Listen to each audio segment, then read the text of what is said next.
আসসালামু আলাইকুম। Hello guys, কালকে 10 নম্বর গেছিলাম মোবাইল ঠিক করতে। তো সামনে দেখলাম তরমুজ। আমি আর গাড়ি থেকে নামি নাই, না নেমে ড্রাইভারকে পাঠাইছি যে তুমি আমার জন্য ওই কাটা তরমুজটা নিয়ে আসো। তো ও গেছে, যায় নাইমা বলতেছে আন্টি এই তরমুজটা ভালো। তো আমি বললাম নিয়ে নাও। এখন বাসায় না দেখেন অবস্থা দেখছেন। আমি ধরি নাই, বলছি চাচা তোমার কাছে যদি মনে হয় এটা ভালো তাহলে দেও। আমি দাম টাম কিছু বলি না, আমি এমনও কোনো জিনিসের দাম অত মূলামূলি করি না।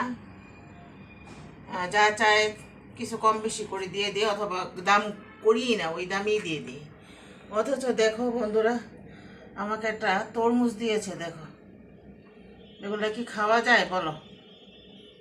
খাওয়া যায়? পুরা তরমুজটাকে ফেরাই দিছি। আসলে বিশ্বাসের উপর মানুষ আস্থা রাখবে কিভাবে বলো?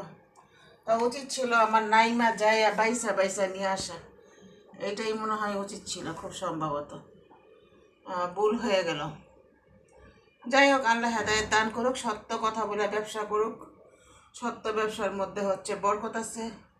বললে ভালো হবে ভালো হবে, কিন্তু তরমুজ আমাকে মিথ্যা বলছে। মিথ্যা বলাকে আল্লাহ পছন্দ করেন না।